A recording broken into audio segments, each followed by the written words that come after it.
Good morning, Rusty. How are you, sir? Good morning. How are you? Doing well.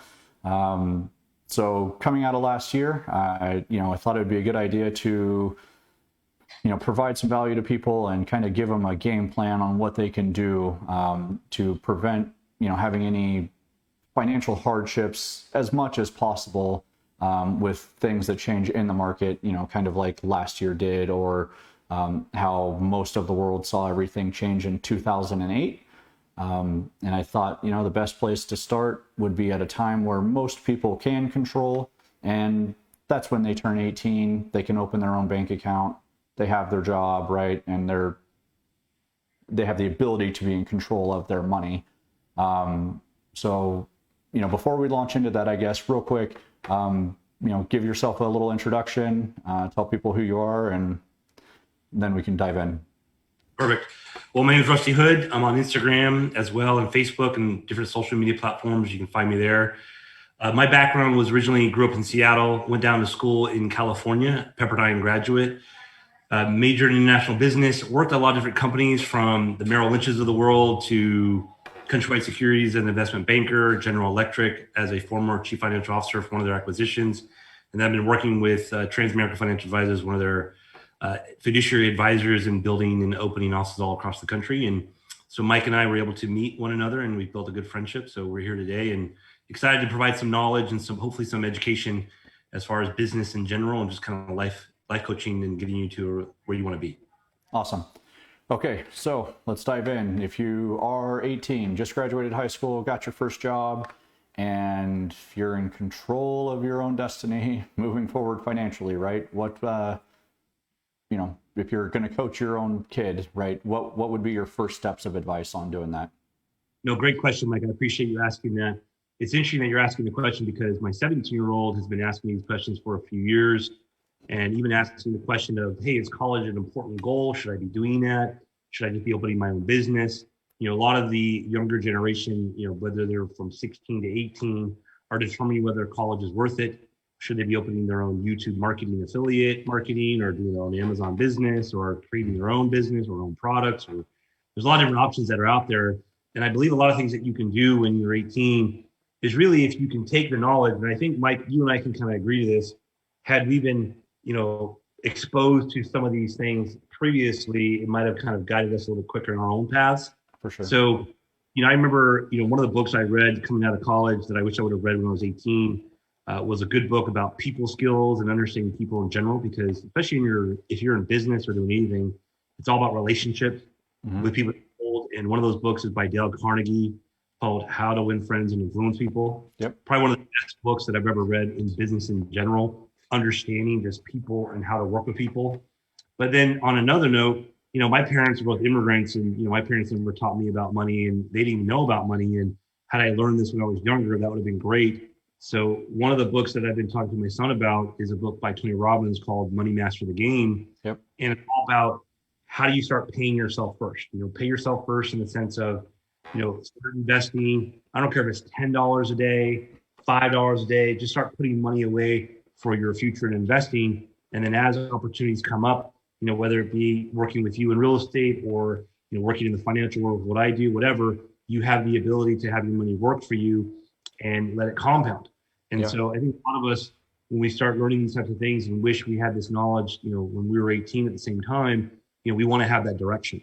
Yeah. And so I feel that, as long as you have the right books that you can read, you have the right mentors that you can work with, but then also getting experience and trying a bunch of different things.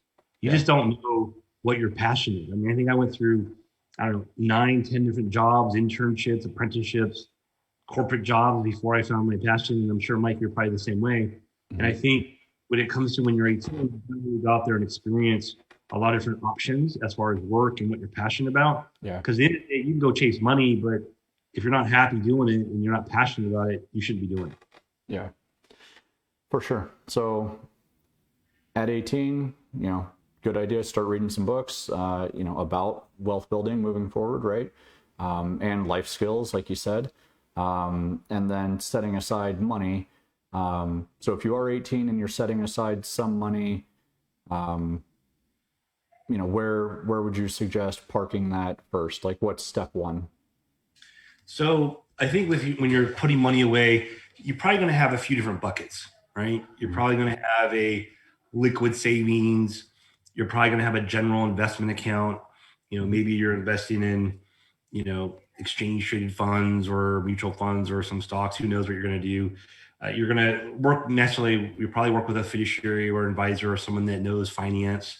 And you're probably going to want to invest in things that can work towards your future, whether it be a liquid account that you can have access to, whether you're going to put something towards retirement. Like prime example, we can use some calculations here. Let's say you're 18 and you take advantage of, let's say, a Roth. You don't want to touch this till 60, right? Yep. So that's only about 42 years from now.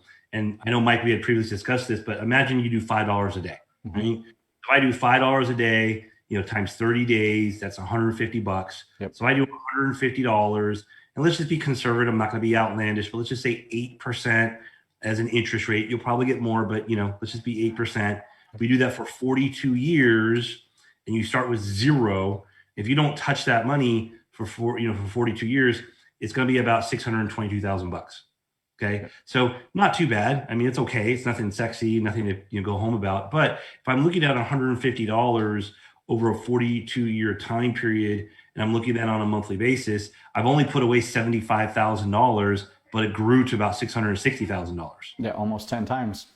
Yep, exactly. Now, here's the big difference. One of the things that Tony Robbins talks about in his book with Money Master the Game is he says, look, you can start with $5 a day, but as you get an increase in your income, and I wish I would have known this when I was 18, but every time you get an increase, or let's say you make more money or make more commissions or whatever you're doing, take half of that increase and save it. Yeah. Act like it didn't exist before. Because if you were already surviving on $5 a day, let's say, and save, let's say now you can do $10 a day because you got a raise or whatever, every increase you take, I'm going to use an example. Let's say I'm a 18-year-old guy, I'm making $20,000 a year. And then I go from $20,000 to $30,000 a year. So what I'm going to do is I'm going to say, well, I was off 20. I'm now going to live off 25,000 because I'm going to take half of that $10,000 increase, $5,000 away and save it. So now my 150 a month, right? Literally, if I take that same $5,000 number, if I divide that by 12, of course, I'm not incorporating taxes and all that kind of stuff, but just in general, it's another $416 a month. Yep. Well, if I take that 150 and I add another 416 to that, and then I use the same calculation, right? Now I'm at $2.3 million in 42 years. Yep. And that's at age 60. At age 60. In a Roth at 8%.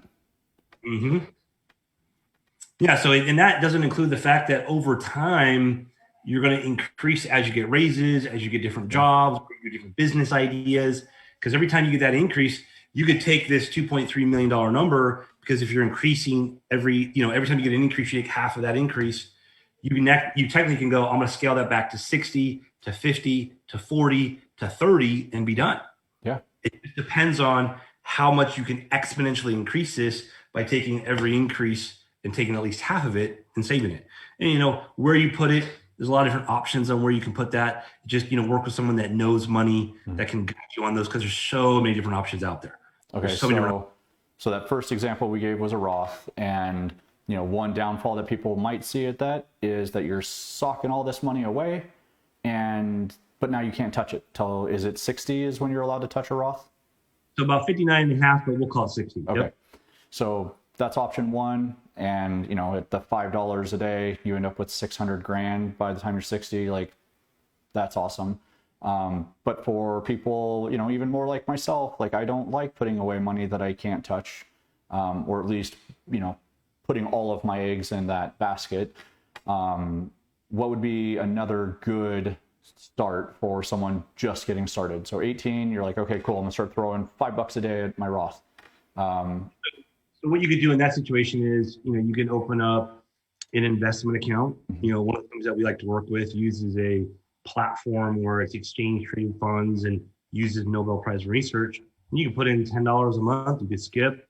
It's liquid. You can take it out when you want to. It's invested in the market. You can kind of turn that dial depending on how risky you want to be. Yep. And literally what you can do with that is basically, you can put money away and it can grow, and you can take it out when you want to. Yep. Now, there are some other things too. I mean, depending on your age and what you're looking for, you could use liquid accounts. You can use cash value insurance plans that have, a tax shelter type of aspect to it, Yep. where you have to wait till 60 to do it. You could ultimately use, I'll give you an example. You could use an index universal life. And let's say you build up enough cash in that within the cash value because it's invested in the index. You could ultimately create your own kind of bank that is tax-free that you could use to invest in other things. So maybe you want to buy rental properties. Maybe you want to invest in XYZ, whatever it is for you that you want to do financially, but you can invest in different things. And of course you've got risk and depending on what you're going to do with that, but you want to have that ability to have liquidity. You want to have the ability to kind of pull money out if you want to, but you want to be able to put it in the right places, and so work with someone that knows how to guide you, whether you want some stuff that's liquid, more of a midterm goal, and then you have something that's more of a long-term goal. For sure. Okay. So, start your Roth, when you're young, and that'll be money that you can't touch until you're 60. Put it into a market account like that and, prepare for the roller coaster that you choose, right? The level of intensity on, because you can turn the dial and, be stock heavy or bond heavy and, go through there. Another thing that I, just personally, I like to have at least 6 months worth of reserves and just cash sitting on the side that, if something happens, like last year, right? Like so many people went into a bad spot, and if they were able to have the money set aside, I think that that's wise. And you can use that, like Dave Ramsey calls that the emergency fund, in case something comes up. And he tells people to start with $1,000, and that's just in case like your car breaks, right? And you don't have to go and put that repair on a credit card and then pay interest on that, and all of those things. So I'm in agreement where, if I'm 18 and I'm looking at setting the overall financial structure, it's make sure I have at least, 3 to 6 months of my budget saved, or at least my expenses. The goal would be 12 months, but that doesn't happen overnight. It's kind of like what you had mentioned, Mike. So maybe you should start with $1,000. The second thing is, as you kind of build up that liquid savings, you then set up maybe other buckets. Maybe you want a vacation fund. Maybe you want a fund bucket. Maybe you want a financial wealth bucket. So a good book that you could read is The Millionaire Mind. I believe it's, or the T. Harv Eker. It's called I think it's The Millionaire Mind, if I remember correctly. And he talks about setting up different buckets. No matter what your income is, what age you are, he's got your fun bucket. He's got your wealth bucket.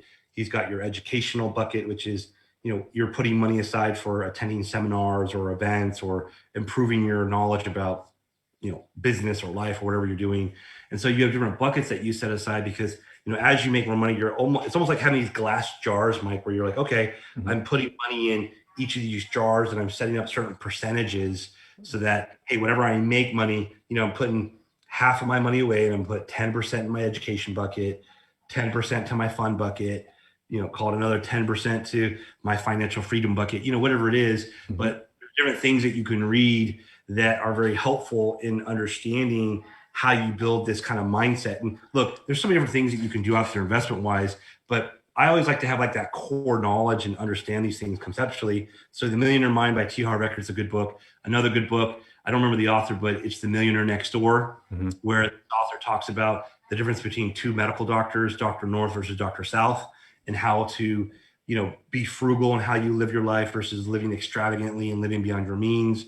And so I feel like if I was 18 again and I read these books as fast as I could, I would be able to attract, a lot more success. I'll give you a prime example. A good buddy of mine out of Utah, his son was, doing door to door and I think working for a pest control company. And he was advising his son, he's 18 years old. He goes, hey, look, here are some books I would suggest you read. He gave him a couple of different books about business and sales and just in general. Yeah. And I think his first summer, Mike, he made about $100,000 his first summer, right? In 3 months, 18-year-old kid makes $100,000. That's a lot of money for an 18-year-old, right? That's a ton. It's a ton of money. And so he's like, well, I'm going to save that money for college or whatever. And so he comes back and goes, hey, Dad, I got my feet wet. I got my hard knocks. Hey, what else can I read? What else can I read? What else can you give me? He's like, all right, we'll read these next books. And then literally that next year, he netted $300,000 during the summer. And we're talking just a 3 month span, There's a 3-month span. That's And insane. it's crazy, right? And so what happened was in that process, and I'm glad we're talking about 18-year-olds, his younger brother goes, well, hey, what are you doing and what are you reading? And it's kind of funny. He says, can you just give me the cliff notes and just give me the good stuff? Right? And he goes, give me the shortened version so I don't have to go read these 50 books you've read. And so literally what happened was, this kid went from like 100,000 one summer, 300,000 the next summer. And I think this last summer, and I don't know if it's exactly right, but it's pretty close. I think he crossed almost $500,000 during that summer because now he was leading a team of other 18, 19-year-old, 20-year-olds that were doing this summer job in between college, selling pest control or whatever it was in different areas around the country. Yeah. But was using that book knowledge and then going and getting that experience so that as you have money coming in, you're like, all right, now that I got money coming in, now where'd I go put it? Yep. And like, Mike, everyone's got a different way of investing their money, Yep. So like I said, it could be, I want a savings account at the bank. I want to invest in, an ETF type of investment that's robo-advising, or I want to do, an insurance plan, or I want to do a Roth IRA, or I want to invest in real estate. There's so many different things that you could look at when you're doing it. But I just always suggest, look, work with an expert, someone like yourself, Mike, that knows real estate, work with someone like me that's a fiduciary, work with someone that can guide you along that path, or even ask your parents if they've got advisors or they've got people they can refer you to. Mm-hmm. Take advantage of that so you can learn on where to put your money. For sure. Awesome. Yeah. And I know that we're cutting it close on time here, but I think, maybe another topic that we can hit in the future is going to be, again, with the 18 is, controlling your expenses is going to be a big way. And you alluded to that with, your budgeting, right? And putting out your buckets and knowing where, once you have money coming in, if you reallocate to where it's going, that's way easier for people to do, instead of just getting it and saying, cool, let's go have fun, and living on whatever's left, right? Anyway, so any other closing thoughts on just this first step thing to wealth? I think that when you're looking at building wealth for yourself, one, I'm glad you brought this up, Mike, is definitely understanding what your budget is. Mm-hmm. Always strive, if you can, live on half of what you make. Mm-hmm. I would definitely say that for sure. Two, definitely read. Reading has got power, especially if you're reading the right books to teach you about different things on investments. Yep. All investments have risk. There's no guarantees of rates of returns. There's, things can go up and down, and even the things that we talked about today, there's no guarantees whatsoever. Yep. But as long as you can get some general knowledge and get your feet wet and just understand about just paying yourself first, mm-hmm. and saying, invest in my future. If you're reading the right books, you've got the right mentors, you're getting experience out there as far as just trying different jobs and positions to find out what your passion is. Yep. And then as you make income, you manage it the right way with your budget, you save your money and pay yourself first. And then we take you from, hey, I'm going to retire at 60. And if you take that half of every increase concept, we start rolling that age back to 50, to 40, mm-hmm. to 30, depending on what your life is like in the future and what your income's like. Yeah. It says you have to wait till 60 to retire. Yep. You can retire when you want, as long as you are diligent enough and disciplined enough to pay yourself first and do what you're passionate about. For sure. Awesome. Alrighty, sir. Well, thank you. I'm sure we're going to get questions about the books because we kind of went over them quickly. So we'll just, compile a list, like maybe a first summer read list. Yep. And again, that's for anybody of any age. Like if you're not experienced in it, first summer. We'll start compiling, and we'll only throw a couple on there at first, right? So people don't get overwhelmed. And then we'll just keep adding to that. And, and anybody out there, if you guys have, advice or input or, books that you suggest, we would love to hear those too, right? Anyway, so thank you, Rusty. If you guys have any questions, you can leave a comment or reach out to us directly, and we will see you guys next week. All right. Thank you, Mike. Appreciate your time today. Thank you, sir. Take care. Bye. Bye-bye.